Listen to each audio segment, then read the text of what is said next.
For months, she parked in his driveway like it was her right, until he called the tow truck. Twice. What happened next? A downfall so public the entire neighborhood watched. Reginald Reggie Carter was a patient man. He had to be. He spent his days managing a classroom full of middle schoolers in Lakeland, Florida, trying to make science exciting for kids who cared more about their phones than the periodic table. He had a system, a rhythm to his life, and he liked it that way. His home was his sanctuary. A modest but well-kept single-story brick house with a neatly trimmed lawn, a driveway just big enough for his car and the occasional visitor. It wasn't much, but it was his. A place where he could unwind, grade papers, and watch the game in peace. Until Blythe Vanderholt decided his driveway was hers. It started small. The first time Reggie saw her silver Lexus RX sitting in his driveway, he figured it was a mistake. Maybe she had guests over, and they needed to shuffle cars around. No big deal. He let it go. But then it happened again. And again. At first, Blythe always had a reason. She was just running inside for a second, or dropping something off. She'd flash a tight-lipped smile, a dismissive wave of her manicured hand, and that was supposed to be enough. Reggie didn't like it, but he wasn't the type to make a fuss over nothing. Until the day he came home from work, tired, hungry, and ready to collapse on the couch, only to find her Lexus parked dead center in his driveway. Again, this time, there was no one in sight. Reggie took a deep breath, exhaled through his nose, and knocked on Blythe's door. She answered with the kind of expression that made it clear she already knew why he was there. "Reggie, what's wrong?" she asked, feigning surprise, her tone dripping with condescension. Reggie nodded toward his driveway. "Your car's in my spot again." Blythe blinked, as if the thought had never occurred to her. "Oh, I was just... well, I had a delivery, and the driver needed room to back out." She smiled like that explanation should have ended the conversation. "You don't mind, do you?" "I do, actually." Reggie kept his voice calm. "I need you to stop parking in my driveway." Blythe sighed dramatically. "Well, I live right next door, Reggie. It's not like I'm parking on some stranger's property." "You're parking on mine," Blythe scoffed, rolling her eyes. "Are you really that bothered by a car sitting there for a few minutes?" "It's not a few minutes. It keeps happening," Reggie said, crossing his arms. "And I need it to stop."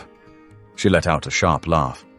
All right. No need to get all worked up. I'll move it." She did. That time. But it didn't stop. Over the next few weeks, the pattern continued. Reggie would come home and find her car exactly where it shouldn't be. If he left a note, it disappeared. If he knocked on her door, she suddenly wasn't home. One evening, after a long day at school, Reggie pulled up to see not just her car in his driveway, but another one, some shiny black BMW that definitely didn't belong to him. Enough was enough. Reggie parked on the street, grabbed his phone, and snapped a picture. Then he knocked on Blythe's door, harder this time. She opened it with zero urgency, her face a mask of mild annoyance. "Reggie," she said, dragging out his name like he was inconveniencing her. "Whose car is that?" he asked, pointing toward his driveway.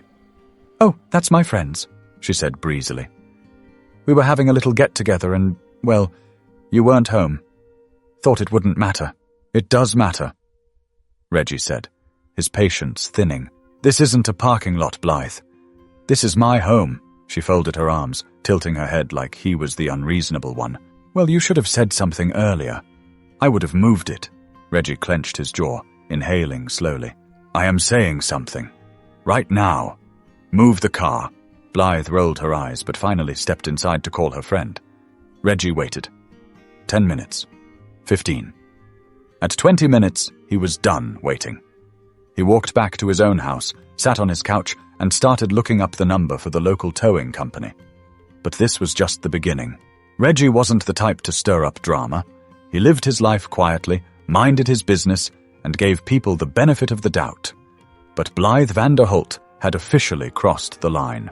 The next morning, he left early for work, but not before calling the HOA. He didn't expect much. HOAs were notorious for siding with the people who had the most influence. And Blythe? She was practically royalty on the board. But he figured it was worth a shot. The response was exactly what he expected. Sir, unless there is physical damage to your property, we really don't get involved in neighbor disputes, the bored-sounding woman on the other end said.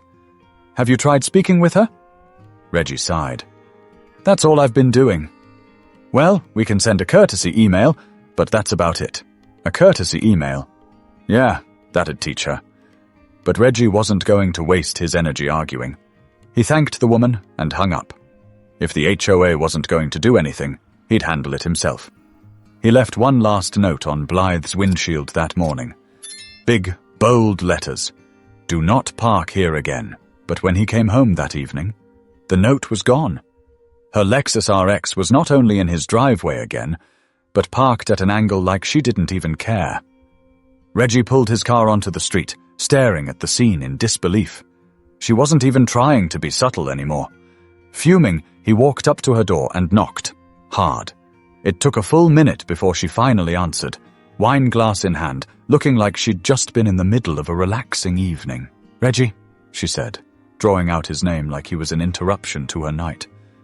I need you to move your car. She took a slow sip of wine before responding. Oh, yeah, about that. I meant to text you, but I figured you wouldn't mind since you always park on the street anyway. Reggie's fingers flexed at his sides. He forced himself to stay calm. I do mind. This is my property, Blythe. She let out a sharp laugh, shaking her head like he was being unreasonable. Reggie, seriously, you're getting bent out of shape over a driveway. He took a step closer. No. I'm getting bent out of shape because I've told you over and over to stop doing this and you keep ignoring me. Blythe rolled her eyes, swirling the wine in her glass. All right, fine. I'll move it. Reggie exhaled, willing himself to let it go. He turned to head back to his house, and then Blythe muttered something under her breath. Not loud enough for him to catch every word, but just enough for him to catch the tone. He turned back. What did you just say? She gave him an innocent look. Nothing. No, you said something. Blythe smirked. I just don't get why some people are so uptight about the smallest things. There it was. That smug, passive-aggressive entitlement that made his blood boil. Reggie didn't say anything else. He just walked back to his house, pulled out his phone, and saved the number for the towing company. That night, as he sat on his couch, grading papers, his mind kept replaying that conversation. The dismissiveness, the arrogance, the sheer audacity. She wasn't going to stop, and Reggie was done playing nice. But Blythe had no idea what was coming next. The next time Blythe parked in his driveway, Reggie didn't knock. He didn't leave a note. He didn't call. He called the tow truck instead. It was a Friday evening, and he had just pulled up after a long week at school. He was exhausted, but the sight of her Lexus RX sitting in his driveway like it belonged there, that gave him a second wind. This time, he didn't hesitate. He parked his own car down the street, dialed the towing company, and gave them one simple instruction. I need this car gone. The tow truck arrived in less than 20 minutes. It was almost poetic how quickly it happened. The driver hopped out, assessed the situation, and simply nodded. She's parked in your driveway? Yep, Reggie confirmed. Got proof of ownership? Reggie pulled out his property deed. He'd come prepared. All right, the driver said. Let's hook her up. Within minutes, Blythe's luxury SUV was lifted off the ground, wheels locked in place. Reggie crossed his arms, watching with satisfaction as the truck pulled out of the driveway, her car disappearing down the street. He had no idea what kind of reaction to expect. Would she show up at his door screaming, call the cops, pretend like she had no idea what happened? Turns out he didn't have to wait long to find out. About an hour later, just as he was settling in for the night, bam, bam, bam! His front door shook from the force of Blythe's fists pounding against it. Reggie didn't rush.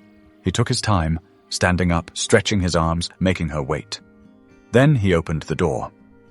Blythe stood there in flip-flops and silk pajama pants, looking absolutely livid. Her phone was clutched in her hand, her perfectly styled blonde bob slightly out of place. Where is my car?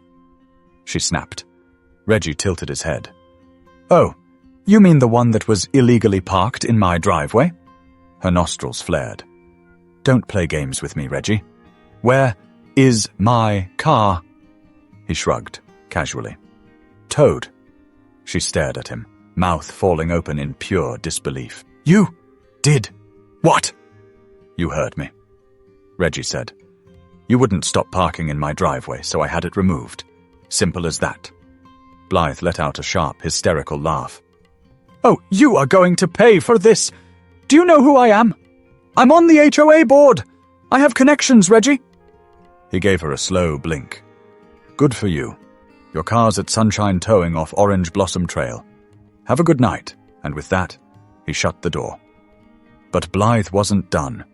She stood outside his house for a full 10 minutes, ranting and raving, switching between outrage and thinly veiled threats. She even tried calling the cops, but when the officers arrived, they barely gave her the time of day. "You had her car towed from your own property?" the officer asked Reggie. "Yep," he confirmed, handing over his deed. The officer glanced at the document, then turned back to Blythe. "Ma'am, he's within his rights. If you want your car back, you'll need to pay the impound fee." The way Blythe's face turned red. Reggie would have paid good money to frame that moment, but something told him this wasn't over. And he was right. Reggie thought that after getting her car towed, Blythe would finally get the message. She didn't. If anything, she doubled down. It started small, little passive-aggressive digs that were more annoying than anything else.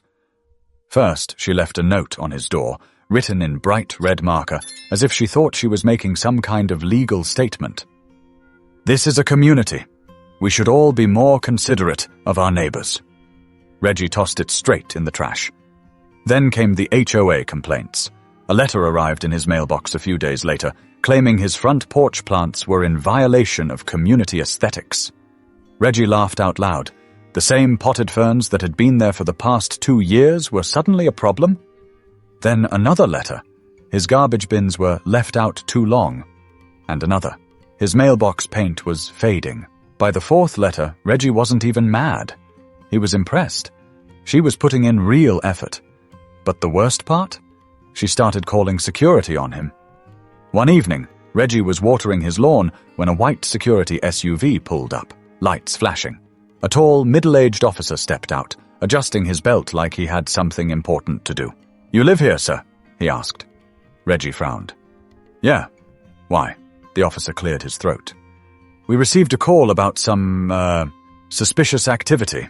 Reggie let out a slow breath. Suspicious. That word again. He turned his head, and sure enough, there she was. Blythe Vanderholt, standing on her porch, arms crossed, pretending to be oblivious. Reggie gave the officer a dry look. "So, watering my lawn is suspicious now?" The officer had the decency to look uncomfortable. "Look, sir, Save it!" Reggie cut him off. "I already know who called. Tell her to find a new hobby." The officer sighed, nodded, and walked back to his car. And Blythe? She smiled like she had won. Reggie wasn't having it. He marched straight up to her porch. "Blythe!" She blinked, feigning innocence. "Oh, everything okay, Reggie? I saw security here. Hope nothing serious happened." He folded his arms. "You know damn well why they were here." Blythe gasped. "Reggie, no need to be rude. I was just concerned. We have a duty to watch out for our neighborhood, don't we?" He stared at her. She wanted a reaction. She wanted him to lose his temper, to give her something she could use against him. So he did the one thing she didn't expect. He smirked. Calm, controlled, amused. "I'm done playing games, Blythe." His voice was low. "Steady. I gave you more chances than you deserved. But you keep pushing, so let's see what happens when I push back." For the first time, she looked unsure, and she should have been, because the next time she parked in his driveway, Reggie wasn't just going to tow her car, he was going to make sure it hurt. And Blythe had no idea what was coming. Reggie didn't have to wait long. Just 1 week later, on a Saturday afternoon, he pulled into his street, whistling to himself after a good morning at the gym, only to see Blythe's Lexus RX parked dead center in his driveway. Again.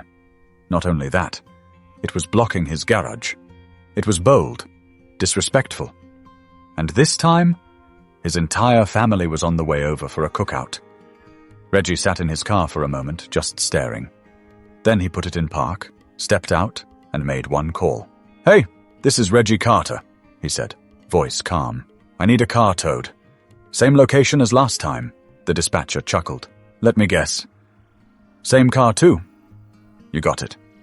We'll be there in 15. Reggie smiled. This time, Blythe was going to learn. He grabbed his folding chairs from the trunk and sat right on his porch, arms crossed, waiting. Minutes later, the tow truck rolled up. Fast. Efficient. These guys weren't playing around. The driver stepped out, adjusting his gloves. We doing this again? Looks like it, Reggie said, gesturing to the car. The guy shook his head, smirking. Some people never learn. With zero hesitation, the driver hooked up Blythe's Lexus and started lifting it onto the truck. That's when she came storming out. Blythe screeched like she'd just caught someone robbing her house. Stop! What are you doing? Reggie leaned back in his chair, sipping from his water bottle like he had all the time in the world. The tow driver didn't even look at her. He was already strapping the wheels down. Blythe marched up to Reggie, eyes blazing. You called the tow truck again? He arched an eyebrow. You parked in my driveway again. Her hands balled into fists. I have guests over. There was no street parking. Reggie tilted his head. Not my problem. She let out a frustrated growl. You're being petty, Reggie. I told you I would have moved it. He sighed. Casual. Relaxed. See, here's the thing, Blythe. You've told me that before. And yet, here we are. Her face turned a shade of red that bordered on medical emergency. You don't understand what you're doing, she hissed. I have connections. I can make things very difficult for you. Reggie laughed. Actually laughed. Oh, Blythe, he said, shaking his head. I don't think you understand what's happening here. He gestured toward the tow truck. Your car? It's already gone. She whirled around, and sure enough, the Lexus was halfway down the street. She let out a piercing shriek. You're going to regret this! She snapped. Reggie stood up slowly, dusting off his jeans. No, Blythe, you are. She stood there, seething, as he turned and walked inside just as his family started arriving. And as they greeted him at the door, laughing, hugging, catching up, Blythe stood on her porch alone. But she wasn't done yet. And Reggie knew it. The second tow should have ended things. But Blythe? She wasn't the type to take a loss quietly. She wanted revenge. And this time, she wanted the whole neighborhood to watch. By Monday morning, Reggie was the villain. At least that's what Blythe wanted people to believe. The HOA board, her friends, sent out a community-wide email about the recent neighborly disputes that had escalated unnecessarily. The wording was carefully crafted, passive-aggressive but vague, making it seem like Reggie was the one causing trouble.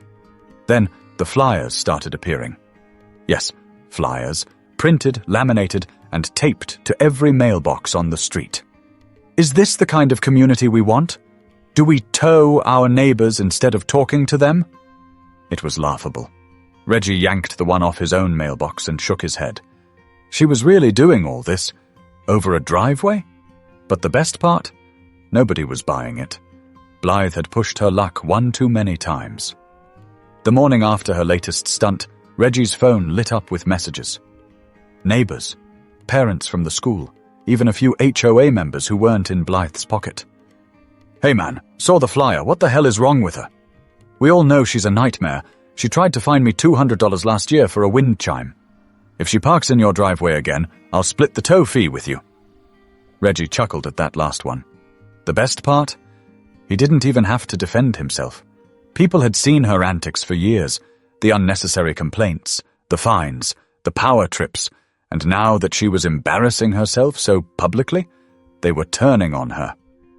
Then came the HOA meeting. Normally Reggie didn't bother going, but this time he had a front row seat. He walked in, arms crossed, and took a seat right across from Blythe. She refused to look at him. The meeting started with the usual nonsense. Budget talk, landscaping updates, a reminder about trash bin placement. Then one of the board members cleared his throat. We need to address a complaint that's been filed regarding misuse of private property. Reggie leaned back, waiting. Blythe sat up straighter. She was ready to play the victim. But the board member kept going. The complaint is against Blythe Vanderholt. Reggie didn't even hide his grin. Blythe's head snapped toward the board. "Excuse me." A few members shifted uncomfortably. One of them, a woman in her 60s, sighed. "Blythe, we've had multiple reports of you harassing residents and using HOA resources for personal grievances." Blythe's jaw dropped. "That's ridiculous! I'm the one being harassed!" But the board member kept reading. "We've reviewed several complaints, including misuse of security calls, unauthorized HOA communications, and retaliatory actions against residents." Blythe turned to the board, eyes wide. "You're taking his side?" The woman shook her head. "We're taking the side of the community." Blythe opened her mouth, but she had nothing to say. She looked around the room, searching for support, but found none. She wasn't in control anymore, and for the first time, she knew it. But Reggie wasn't done watching her fall. Blythe was losing control, and she knew it. For years, she'd ruled over the neighborhood like a self-appointed queen, using the HOA to bend the rules to her will. But now, her influence was slipping through her fingers, and she was desperate to grab onto anything to get it back. That's when she made her final mistake. 2 days after the HOA meeting, Reggie was pulling into his driveway when he noticed something strange. His trash cans were missing. Not tipped over, not moved to the side, just gone. He stepped out of his car, scanning the street, and then he saw them, behind Blythe's house, stacked neatly, like she had taken them on purpose. Reggie laughed, out loud. This woman had tried emails, flyers, security calls, and HOA fines. And now she had resorted to stealing trash cans. It was pathetic, but Reggie wasn't going to let it slide. He pulled out his phone, snapped a few clear photos, then calmly walked up to her front door. Knock. Knock. No answer. Reggie knocked again, harder. After a long pause, the door cracked open, and there she was. Blythe looked different. No smug expression, no fake smile. Just tired, like she already knew she had lost. Reggie held up his phone. "You want to tell me why my trash cans are in your backyard?" She crossed her arms. "I don't know what you're talking about." Reggie let out a low chuckle. "Blythe, I have pictures. Let's not do this." She stared at him, silent. "You've lost," he said simply. "You can't find me.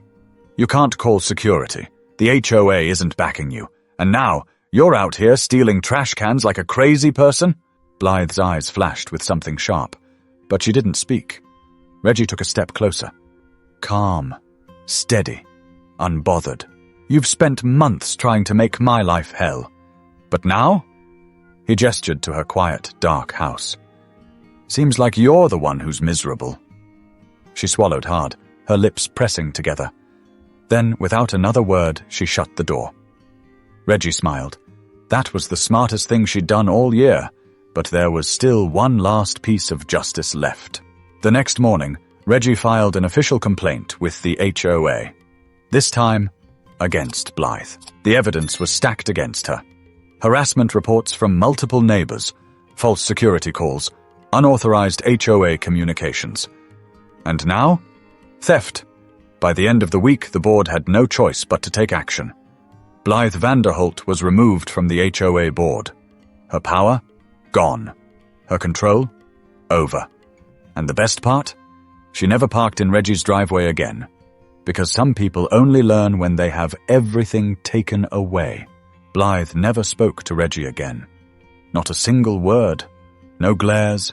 No smug little smirks. No passive-aggressive complaints about his plants or his trash cans. She avoided him completely. And honestly, that was the best outcome he could have asked for. For the first time in months, Reggie could pull into his driveway without hesitation. No cars blocking his way, no notes left on his door, no ridiculous HOA fines, just peace. But the neighborhood wasn't done talking. Blythe's downfall had become local legend. The woman who once ruled over the HOA with an iron fist had been kicked out of her own kingdom. People who had never spoken up before suddenly found their voices.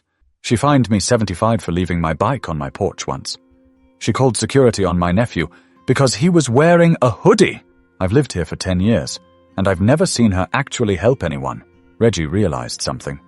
She had been a problem long before she came after him. He just happened to be the first one who fought back. And when he did, the whole community followed. But Karma wasn't done with Blythe yet.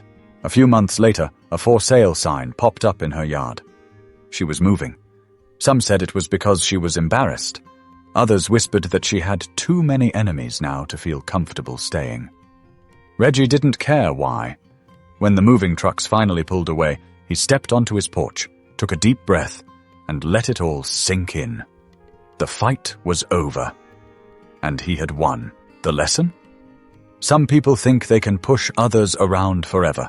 They think they can get away with being selfish, manipulative, and downright cruel, because no one has ever held them accountable. But eventually, they mess with the wrong person. And when that person stands up, the whole world watches them fall. If you enjoyed this story, don't forget to subscribe. There's always more where that came from.